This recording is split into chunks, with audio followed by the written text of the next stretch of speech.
Of the Lombardi Line, Dave Ross and Mike Palm in studio here today at Circus Sports Fabulous Las Vegas, Nevada. Mike, you run this place.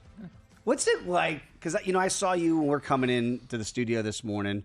There's nobody here. It's ghost town, US of A. We're getting our coffees early in the morning. Do you like this, the calm before the weekend storm here at Circa?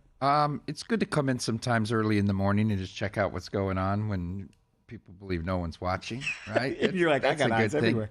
Yeah, but it's late nights here too. So, when it's a little slow to start, it's understandable because a lot of people, I actually didn't leave here till after midnight last night. Whoa. So we did the show. I went and took the kids to school, was back at 9 and then got out of here a little after midnight. And I mean, it's still jamming at midnight, right? I mean, Derek, I walked by, Derek was at Vegas Vicky's on my way going out, and all the cowboys back from the rodeo. Cowboys everywhere in town. Or, at the event center, we do the viewing party, and so they're back into the casinos. We've had bands out there, and then the bands have been doing like a little after party at Bar Canada, where you've worked, on Saturday afternoons. It's fantastic over there. But they get up on top of the VSiN table. That's what the bands are doing. We work here, people. Take your feet off our desk. Well, it lets you know where you stand. I mean, that's pretty obvious. But no, it's been good. But when you want to talk about quiet, next week the next 10 days after Sunday will be some of the quietest. It's great that the college football playoff lands next Friday and Saturday to help that out. But that's the weekend before Christmas is always the slowest weekend of the year in Las Vegas. I love coming in here at this hour because you just know how hopping things are going to be in the weekend. We did kick off week number 15 last night. Not really hopping in this ball game last. No touchdowns. I mean, you just don't see that very often. Depending on the book, we had it at plus 275, I think, here. Wow. I think maybe it was DraftKings had it 4-1. Paul Howard tweeted out, but this is pretty unbelievable especially with the Rams offense. You scored 45, right, the week before, and then all of a sudden you come here, and you needed the under last night, and you get it. We needed the under. I made an in-game under play when I felt the rain was starting to have an effect on the game and how conservative the play calling was that got there.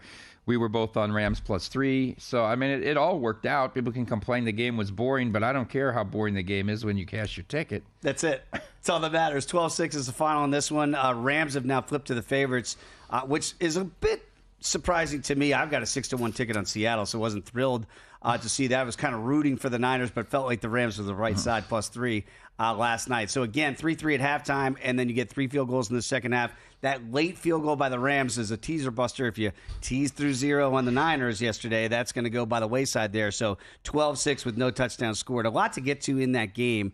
But I think the two takeaways for me, and I'll see if they're similar for you. The one is, we talked about it yesterday on the program. We ran a soundbite from Kyle Shanahan. That's why you better be watching. And if you don't get the VSiN app, you can always catch us anytime. And we were discussing Kyle Shanahan, talking about Deebo Samuel.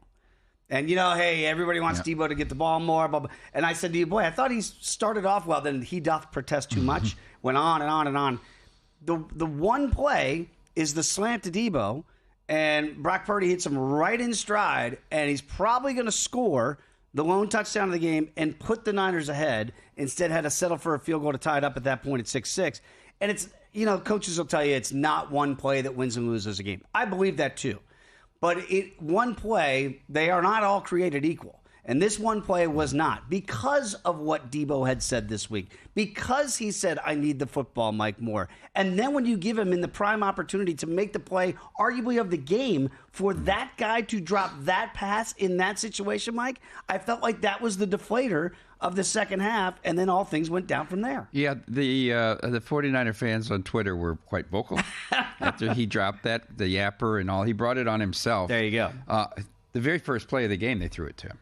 And my friend who's a professional bettor told me, Mike, you need to start looking at these. Will they have a catch on a first drive on these receiver, this market, this prop market? Because it's telegraphed with everybody that complains the week before they're going to get him the ball, or you go back and look at teams' tendencies. Who do they throw to? Because remember, we know that the first drive's scripted, right? Yes. I don't believe there's 25 plays and they run 1 through 25. But there's situations for second and medium, second, right, that they've got a script. And they know where they're going, and teams stay with these tendencies. And then the other side of it is if they complain. I thought the key drive of the game was actually a non-scoring drive. But with the 49ers up 3-0 and they pinned the Rams at the 2-yard line early in the second quarter, that they came off their goal line with 3 or 4 first downs and flipped the field. They did. Because they had no first downs to that point. That's right. The Rams had done nothing and really not even come close to converting third downs. He had come close to throwing interceptions on third downs more than he had completion, Stafford. I thought that changed the momentum of the game, actually, and then we go into halftime 3-3. Yeah, good point, because, again, you don't see a first quarter with that many drives and no first downs for the Rams. It was a punt fest back and forth, and you felt like maybe the Niners could have got control. Look, Niners, for all intents and purposes, are done for this year. Dre Greenlaw got re-injured in this game. He was flying around in that first half when he was in. And then the backup linebacker decides in the third quarter that he don't want to play. And I'm just going to sit this out. And again, we talked about Kyle and whether or not it's a distraction. Coaches are going to put their best foot forward, say, it's not that big deal with Debo. This felt like a big deal because the players came out afterward and were quite vocal. And I'm just saying, you mentioned some things about Kyle Shanahan yesterday. I don't want to say you're losing the locker room, but when a player says, I'm not going to go in, and by the way, we're going to have Lorenzo Alexander on later on in the program today. Zoe dealt with this in Buffalo with a player who's refused to go into the game. It's rare, but it has happened.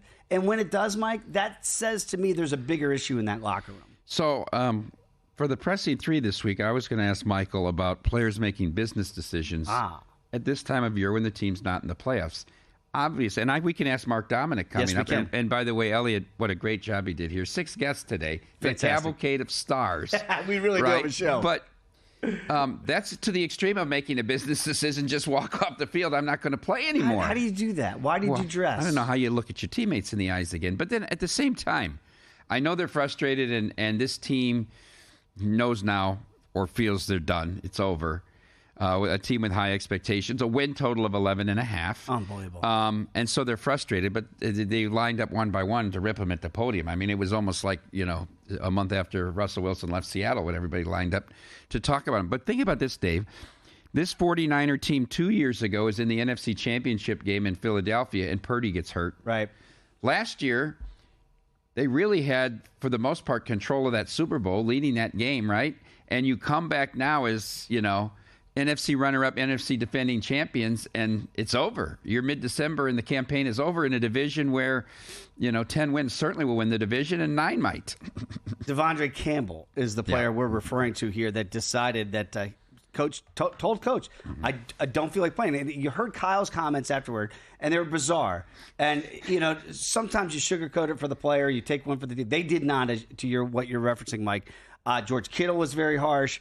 I believe Jadarius Ward as well, basically saying, he's got to get cut soon. We got to cut him. And Kyle said he just didn't want to play. And then he was asked again, pressed by a reporter, have you had it? He goes, no, I've never experienced that before, where a player basically said, I don't want to play. So, again, you look at the division odds, they're off the board for the Niners now. They were 18-1 coming into the game yesterday to win the division. That ain't going to happen. So, you look now, you kind of feel like it's a 2-horse race. Cardinals have drifted to plus 950 with their losing streak 3 in a row. Seahawks got a tough one coming up Sunday night against the Packers, where they're home dogs. And I get it. The Rams are now, they've won 4 to 5. They've won 3 in a row. They've resurrected their season. But I still would not count out the Hawks. And I know that at plus $1.20, a little bit surprising that they go flip from odds on to plus money. But what do you make of that steam of the Rams all of a sudden that we buy that this team is now the best in the West? We said Arizona had the inside track 3 weeks ago, right? And they had the game. They had that game in Seattle. If they could have won that game, that they lost 16-6. It was a mutter. A really bad Kyler turnover. Yep. And then they go back and, of course, 2 weeks later beat Arizona in Arizona. They lose 3 in a row. We said the Rams team wasn't healthy. It's an elite offense. Matt Stafford. Stormy and I did our list of top 5 quarterbacks going into the year. And she had Stafford as her honorable mention, and she didn't want to say it. She's like, "You're going to laugh at me." I said, "I have him 5th."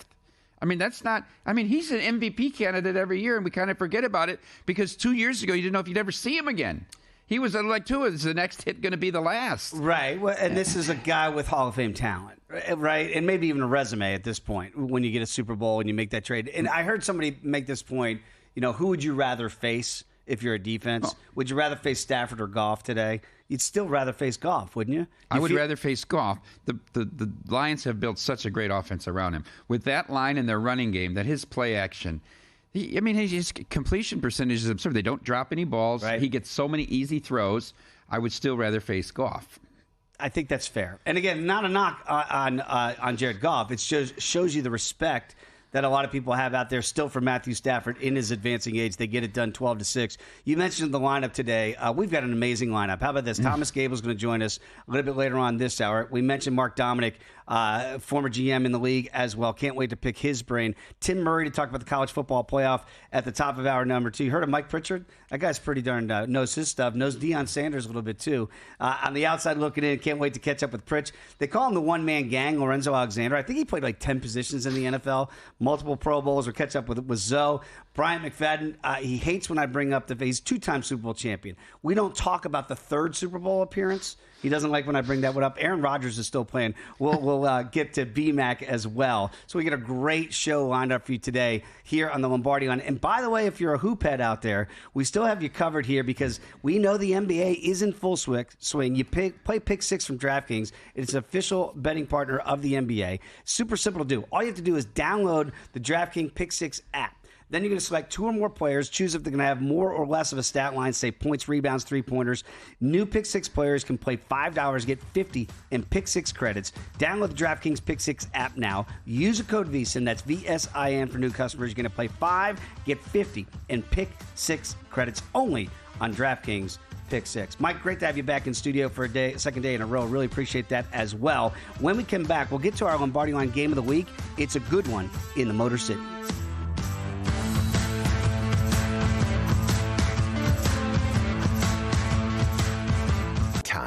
There's nothing more valuable.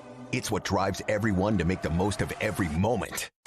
We celebrate living large in the now. In a city where time disappears, we create experiences that electrify the soul and memories that will last forever. We go big, we go all night, and here, everyone is invited. So get loose and get loud. This is Circa. You'll have the time of your life. On the next episode of Prop Points, we'll recap Thursday Night Football between the Los Angeles Rams and the San Francisco 49ers. We'll get you ready for Week 15 with some valuable NFL player props and picks and data. And we'll also be joined by Scott Barrett of FantasyPoints.com to preview some DFS action in Week 15. Tune in to Friday's episode of Prop Points starting at 2 p.m. Eastern only on VSiN, the sports betting network. So, Paulie, have you had a chance to read the VSiN Daily yet? Yeah, came in at 3 a.m. What's Bill doing up that late? Well, rumor has it starts off with a 12-hour meditation session. Then he just pours himself over film and live TV, really focusing and taking it all in. Bill's in with the biggest insiders, talking trade secrets, strategies, the whole nine, absorbing the info. And then and only then can the writing process begin.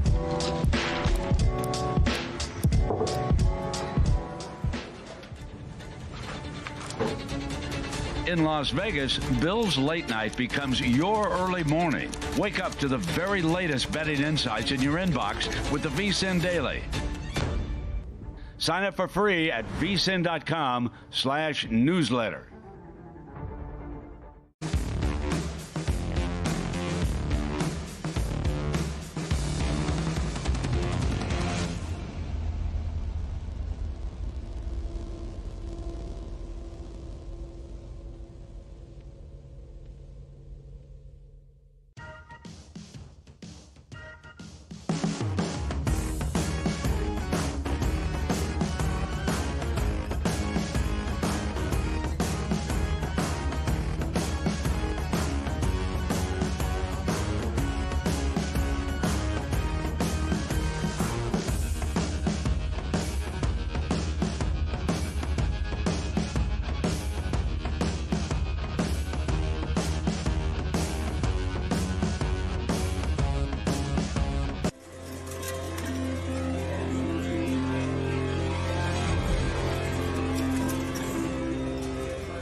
This is the Lombardi Line with former NFL executive Michael Lombardi on VSiN, the Sports Betting Network.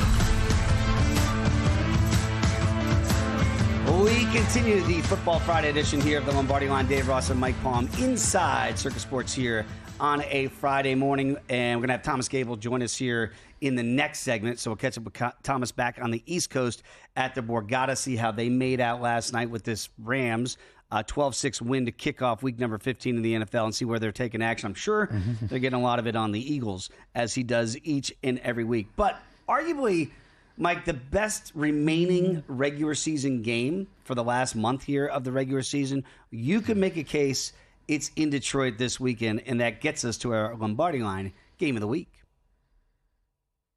This is the Lombardi Line Game of the Week, presented by Lowe's. Here's Michael Lombardi.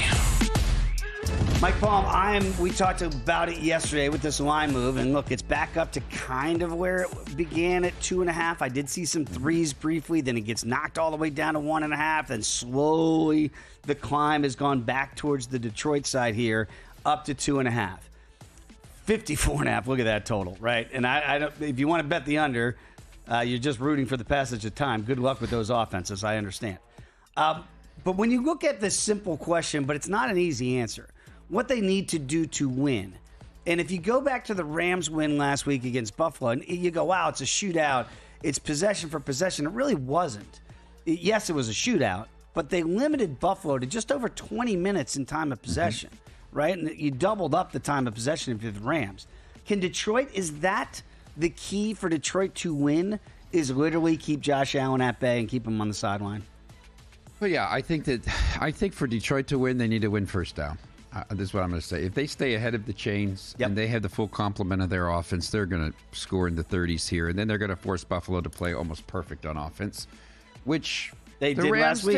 Did. Yeah, and they did, right? You made the great point about no turnovers but a blocked punt. Amazing. But 6 touchdowns, obviously, and you don't win that game. By the way, last night, 36-24 time of possession for the Rams, too. So McVay doing a great job there, keeping the other offenses off the field. I think if you're Buffalo, you have to try to commit to stopping the line running game and force Goff to become just a drop-back passer, a 5-step drop-back passer when he doesn't have that play action. So I think when you look at from a macro perspective, first down for Detroit on both sides of the ball is going to be very important. Can Buffalo keep them at under 4 yards of play on first down? Can Detroit average 4.5 or more yards on first down? I think when you look at that stat, that will tell you who wins the games. Detroit's average yards on first down. I was kind of smiling just thinking that last night's game, the 12-6 win, you mentioned McVay and what a great job he's doing kind of running the offense. Might not be, it's different. He actually said it after the game, too. He was so happy that they were able to win a shootout and score 40-plus to beat Buffalo, and then kick 4 field goals. And that feels like the anti-Dan Campbell game of all time. Like, could you imagine Dan Campbell trying to do what McVay did last night? Is that in his DNA to say, you know what? Yeah, I'll kick 4 field goals, and we'll play defense. It's really hard for him to do that, right? He wants to have the supreme confidence in his guys and let them know we're going for it. We're going to go. I believe in you. He's not going to kick 4 field goals. And they feel that way, right? Yeah, but he's not. How about Brandon Staley? That's an extreme example who's no longer in the league. The Rams' the offensive line help also helps them with this time because they can now run the ball downhill. Right. And so even if he can still keep mixing the run into the game and keep grinding that clock. Like you said, have 7 possessions, but the game never, because it was all incomplete passes. Amazing. So the clock never moved. That's it was right. just punt until they get that running game going a little bit. And look, Detroit can run the football. We know that. And the Bills' bugaboo is stopping the run. That's where they really are weak. So if you get that 2-headed monster going here for Detroit, then maybe it could, I don't want to say lower scoring than 54.5 with that expected game total here.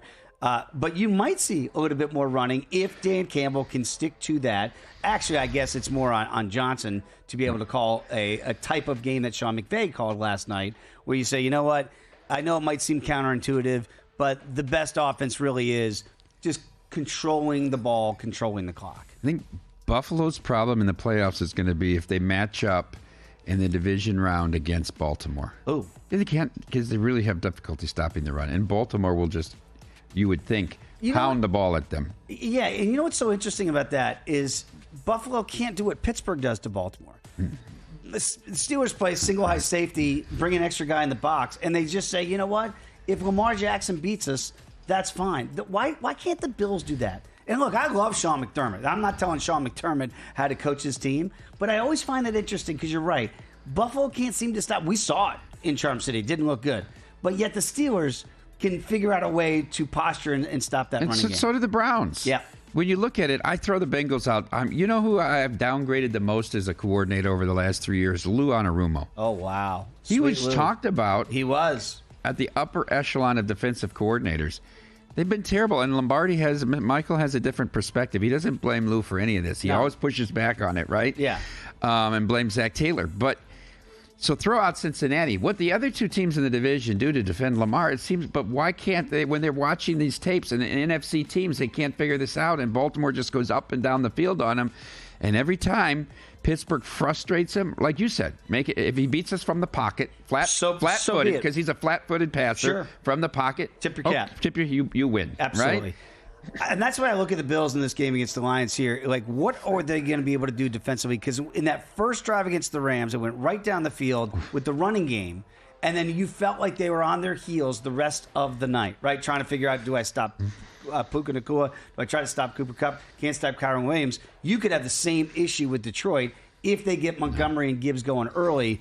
And again, that's why that total's so high here at 54.5. I was sitting with one of our bigger bettors whose big play was the Rams on Sunday. And I said, you couldn't have asked for a better first drive, right? It was perfect the way it's going to set this game up. It almost looked like what Iowa State did against Arizona State. Yeah. Pulling guards, pulling tackles, and went right down the field. And then here's Matt Campbell, right? And we're not going to score the rest of the game. We're just going to drop back and throw the ball with Rocco Becht. No, it's right. It's like body blows in a boxer, right? You throw those body blows earlier, the head's going to fall. And that seems to happen with the Bills' defense. We saw it against the Rams, could see it. And again, that is our Lombardi Line Game of the Week presented by Lowe's. I want to get to our best bets, brought to us by G-Bank, the official bank of VSiN. One game that you and I are both on is Sunday night. And again, we just talked about it to begin this program today. With that Rams victory last night, they have now flipped to the favorites, odds on, which surprises me a little bit in the West. Because I almost feel like we're just discounting what Seattle's been able to do. It's the strength of schedule, isn't it? The Rams' path is easier, but it's going to come down to the final game of the year.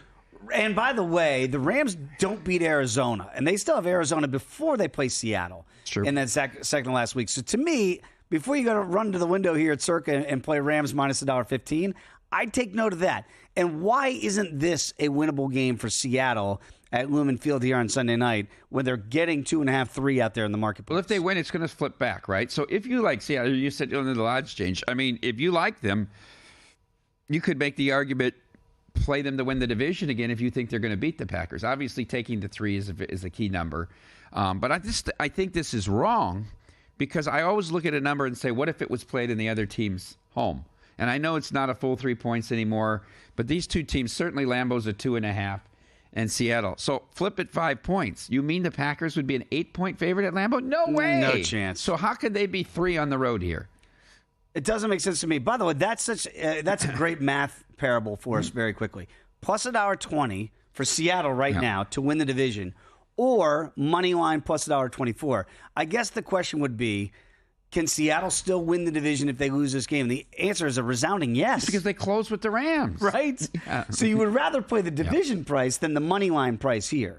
That the division play on Seattle would be better today at plus money. And then, by the way, they win this game against Green Bay, you've just got some ROI. You're going to get some return on your investment there, or at least you're going to get some CLV, I should say, because it doesn't necessarily mean they're going to win the division, but you're going to be in a really good place monetarily if you play that division odds today before you get to that Sunday night tilt here with Seattle and Green Bay. Very quickly, let me ask you about the Monday night. Do you like the fact that we're still doing 2 Monday night games this late in the season? What's the point of that? Yeah, I like it early. You're right there. Why are we doing We got this a big so late? crowd coming from Atlanta, by the way. There's Really? several groups. It's amazing. Several groups and people that we're friendly with have organized. Some avid VSiN listeners, some P1s, and we have over 300 people that are going to be here for our huddle up on Sunday night. And then through the weekend, and some don't have tickets to the game and will be here watching, but a lot have. They all got, we gave them a food and beverage credit for $200. It's a package deal we did but we got a lot of Atlanta fans coming. So we're going to see a lot of KC8 jerseys? A lot of, yes. Circa this weekend? Yeah. Laying 4 Monday night here at Allegiant. I just don't know how you lay it with the Falcons. I don't. I mean, like, I'm not backing the Raiders, but he's I'm got no touchdowns the last 4 games and 8 interceptions. picks? Is that good? Oof. VSiN recommends that every bettor makes the GBank Visa Signature Card part of their betting toolbox. You can save up to 3 to 5% on cash advance fees, earn cashback rewards on eligible betting transactions, and now for a limited time, you're going to get a $250 bonus when you open your account and spend $1,000 in the first 90 days. Apply now at VSiN.com/GBank. That's VSIN.com/GBank. Take advantage of the $250 bonus for a limited time from our friends at GBank, the official bank of VSiN. Subject to credit approval, terms and conditions do apply. When we come back, Mike Palm, we're going to catch up with Thomas Gable at the Borgata in New Jersey. Cannot wait for that conversation next here on VSiN.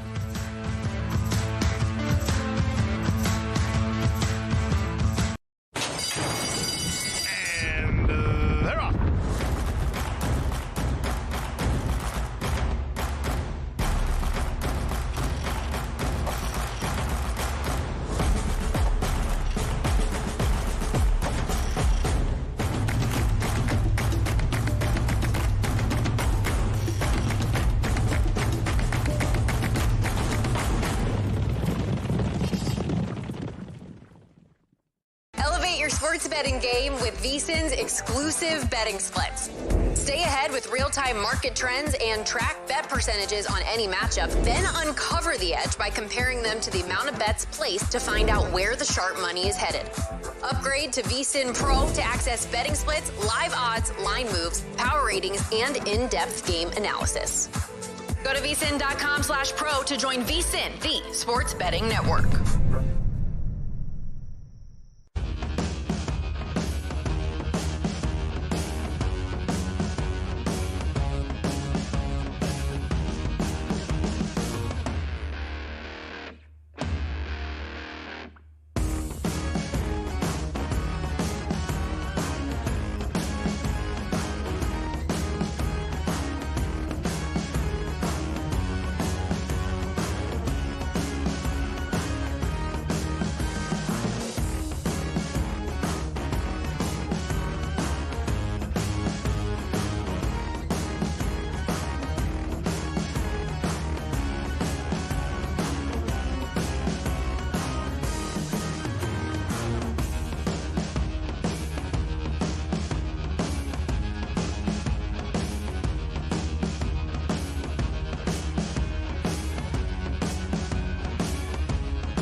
This is VSiN, the sports betting network.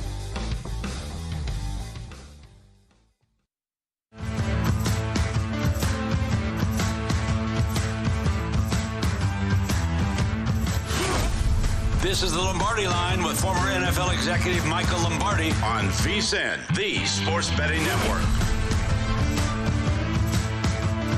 Week 15 is already underway here in the NFL. Dave Ross, Mike Palm here at Circus Sports, fabulous Las Vegas, Nevada. We had a result last night, 12-6. No touchdowns scored in that Rams victory. I wonder how the books made out. So let's go to our guy in the Borgata back home in New Jersey, Thomas Gable. You can follow TG on X as I do at Gable Sports. Joins us now on the Progressive Guest Line. Thomas, did you have that on your bingo card last night? No touchdowns to determine a winner last night? I did not. I did not. Not too many people bet no touchdowns here. So, yeah, I mean, 12-6 final.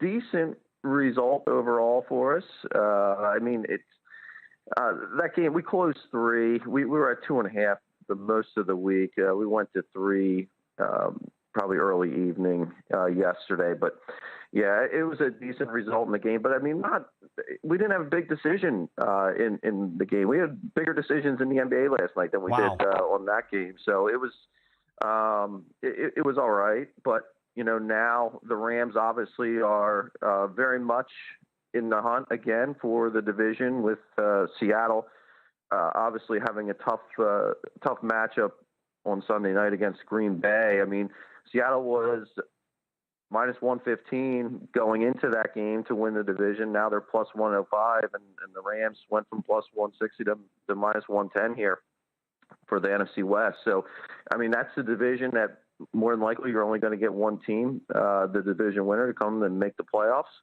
And, you know, the Seahawks, they do have a tougher schedule coming down. Obviously, the Packers, they have at home, and then they have Minnesota at home, and then finish up with the Bears and go to the Rams.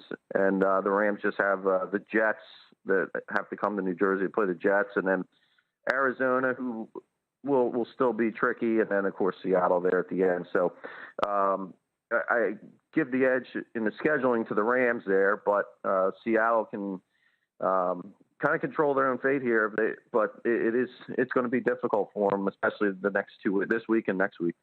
Thomas, first, I'd like to thank you for updating your photo that you use here on VSiN. You know, for years, I think it was Borgata opening night that he used with a full bushy head of hair. But now we've got some reality back into it. Bruce Marshall still has that picture from the first Reagan administration. Thomas, what did you do with the Giants-Ravens game off the announcement that DeVito was going to play? We actually moved it 2.5 points before we took a bet to 16.5. We're back down to 16. Yeah, we're also sitting 16 here, Mike, and you know, we moved it 1.5.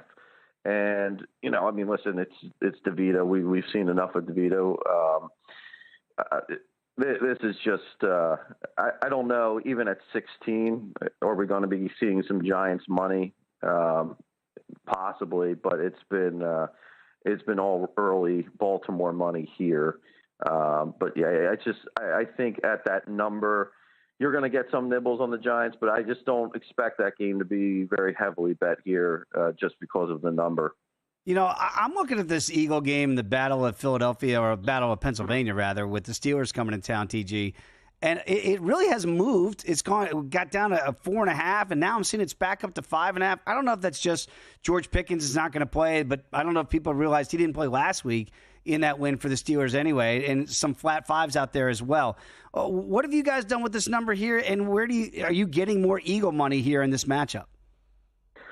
Yeah, we opened 4.5 and then went to 5 pretty quickly, and we've been sitting at 5. We haven't moved off of the 5. And I think really we've seen Pittsburgh money here. It's not like Pittsburgh getting ignored. And Pittsburgh is a public team. You have to remember that while they don't have necessarily the amount of local support here that Philadelphia has in South Jersey, there's Pittsburgh fans everywhere, and they do get bet. But the Eagles, at least, you know, despite this win streak that they've been on, you know, they did have a little bit of controversy this past week after the win against Carolina. A.J. Brown made some comments about, you know, he was asked, what can the offense do better? And his response was passing. And that was obviously taken as a shot at Jalen Hurts. And so you kind of had the media keying in on that for the last week here as far as, what's the relationship between A.J. Brown and Jalen Hurts. And, and listen, I think as a wide receiver, it doesn't matter if you're winning every game. If you're not getting the ball, you're still going to be unhappy. That's just, I think, a prerequisite to be a wide receiver in the NFL. You have to get the ball to be happy. But, I mean, A.J. Brown does have a point, because when you look at the Eagles, well, Kellen Moore has really focused, and surprisingly so, he has focused very much on the run game, and that being the strength of the team, and they've continued to be successful by running the ball.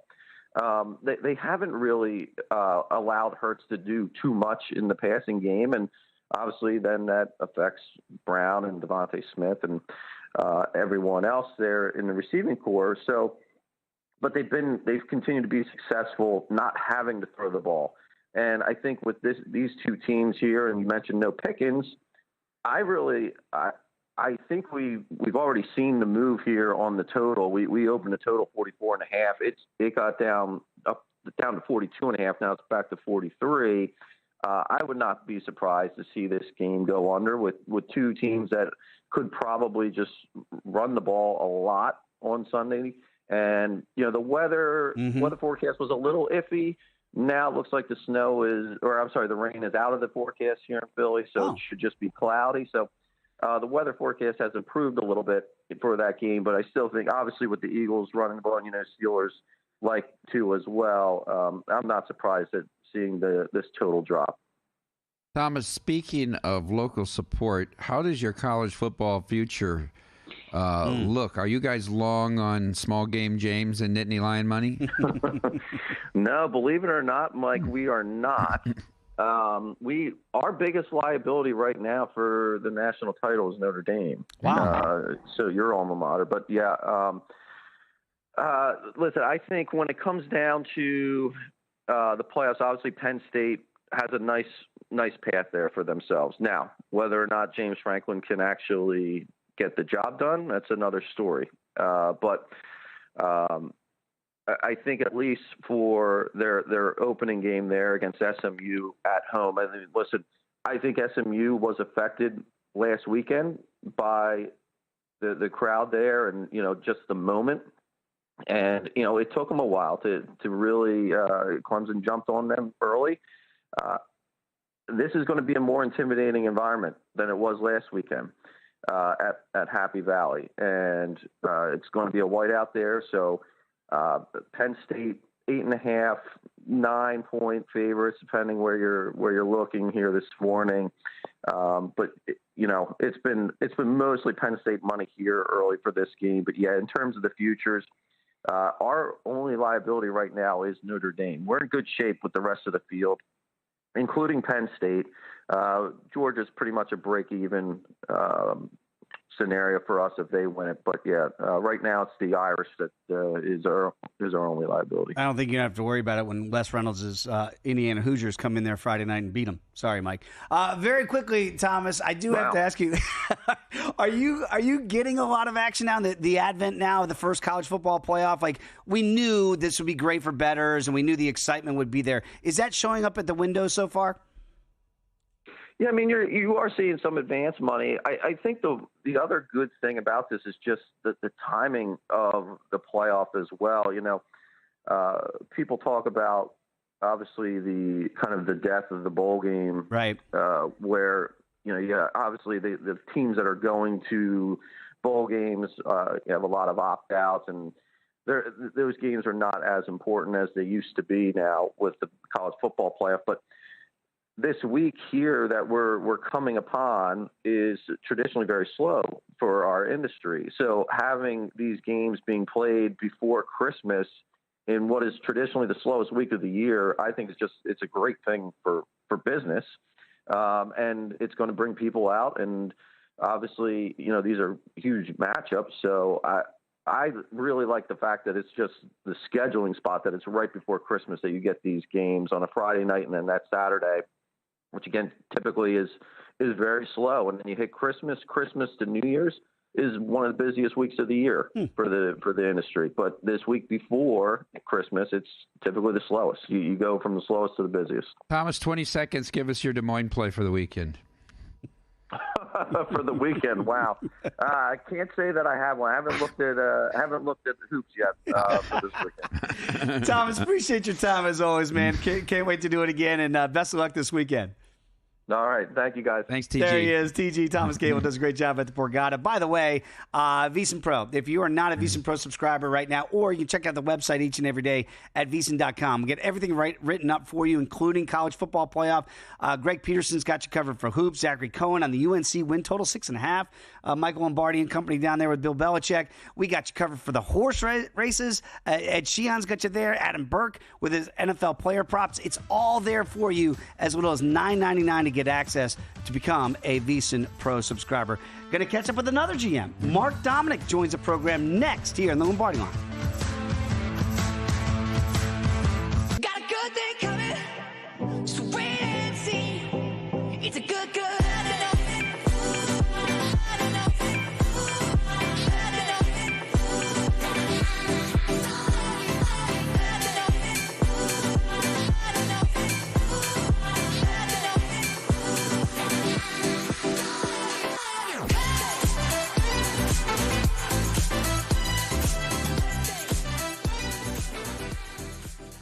You spoke, we listened. Introducing the all-new VSiN Watch app.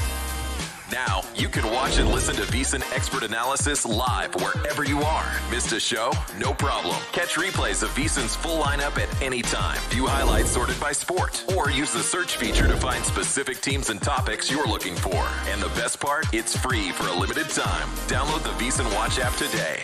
Available now on the App Store and Google Play. And join us on the Sports Betting Network.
This is the Lombardi Line with former NFL executive Michael Lombardi on VSiN, the sports betting network. We roll on the Friday football edition here of the Lombardi Line. Dave Ross and Mike Palm here. And Mike, since Michael Lombardi left us for Bill Belichick to go down. No, he left us for Chapel Hill. For Chapel Hill. All he's selling is Chapel Hill in every interview. It's unbelievable. Or now they're calling it Chapel Bill. Chapel Bill. Yeah. So we were like, we got to get a GM. So we got a GM to join the program today. It's always great to catch up with Mark Dominik. Joins us now on the Progressive Guest Line. Does a great job in Sirius XM Radio. You can follow him on X as I do at Mark Dominik NFL. Of course, he used to be the GM of the Tampa Bay Buccaneers. Always love catching up with you, Mark. It's been too long, my friend. When you saw that news, and we were surprised by it here with Michael going with Bill Belichick back to college to Chapel Hill, what do you make of the new environment? You've seen the changes and certainly how an NFL is run. Is college football now going to become kind of the pseudo NFL style? I like to say that, but I don't think so. I think they're going to adapt to college football. And I was surprised too, guys. I mean, I was at the same point where I was thinking, is this a good fit? A week ago, I'd have told you there's no way Bill Belichick's going to college. And the reason why is the portal and NIL and parents. And I agree. Chapel Hill is probably one of the most beautiful campuses in the country. It's gorgeous. I mean, it's great. But I think it's going to be a lot harder than they expect. And I think because of the different ways that you have to fight off different organizations, different scubs, because of the collective, all the different things, I think it's going to be very frustrating for Bill Belichick. I think that's why Nick Saban left, because he got tired of it. And so I think this is going to be a very interesting situation here, but excited for them. And growing up in North Carolina, excited for the Tar Heels, but I just think it's going to be a very tough transition. Mark, your former team, the Tampa Bay Buccaneers, I took a shot with them 3 weeks ago at plus 270 to make the playoffs, Dave. I'm liking where I stand right now. I should just bet them to win the division. But what's your outlook here on the Bucs? Are they a playoff team this year? And if they do get into the tournament, how dangerous can they be?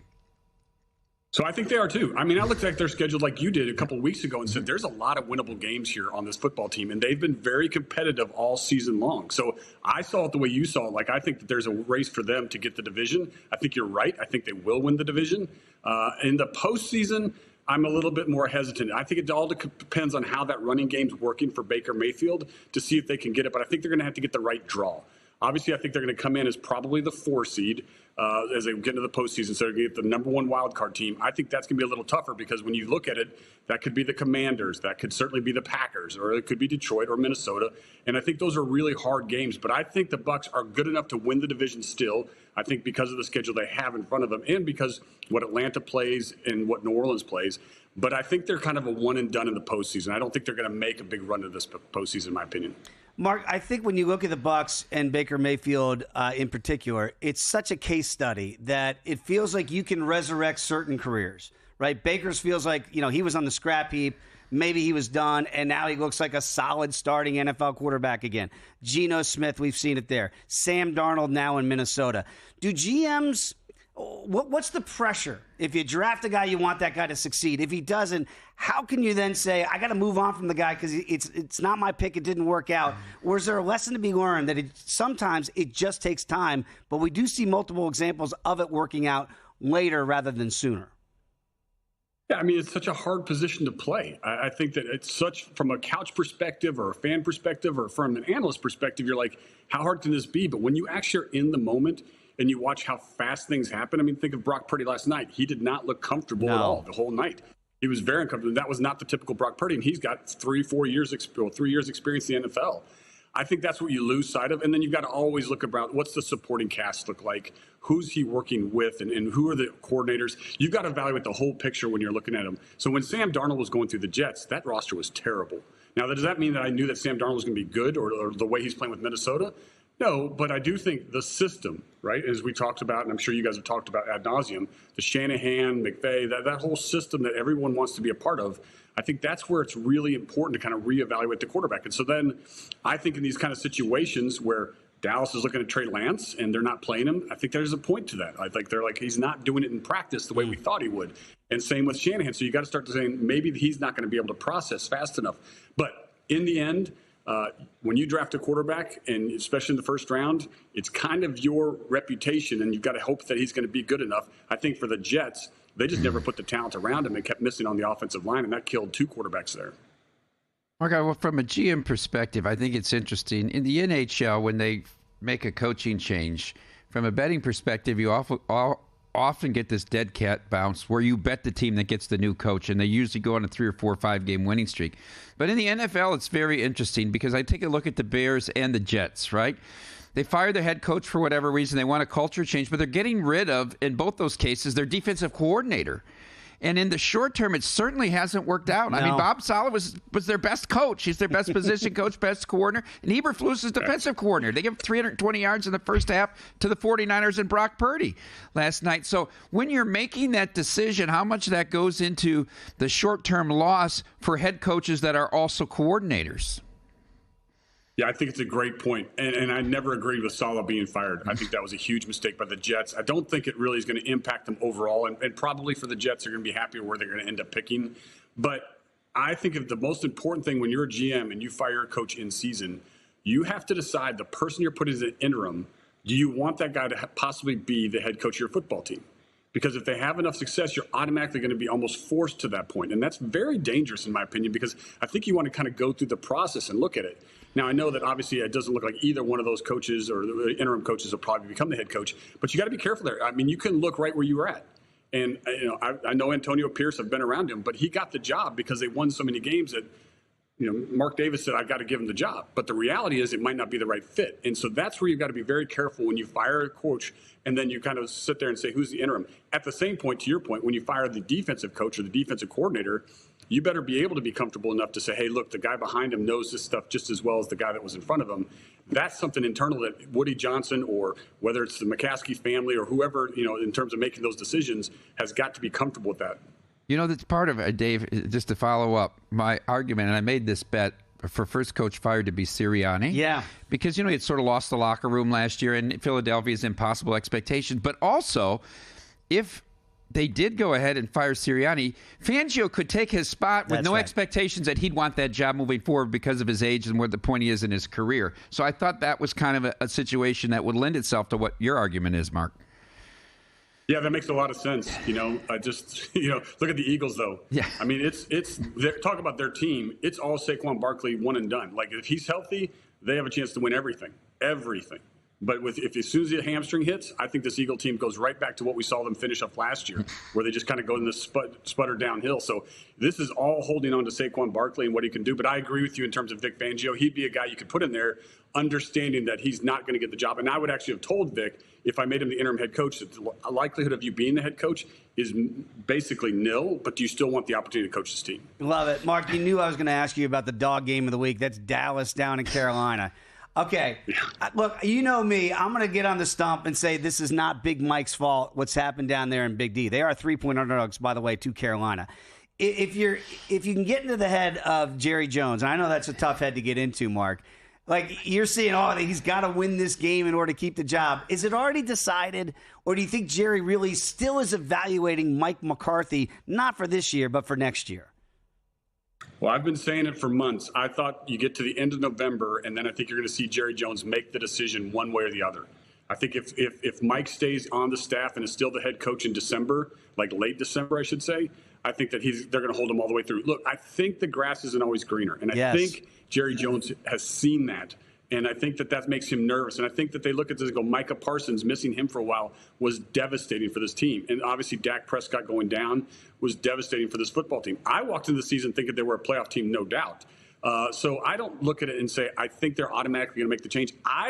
This is dangerous, but I think Mike makes it because I'm trying to think of exactly who do you bring in that's going to reset the entire organization.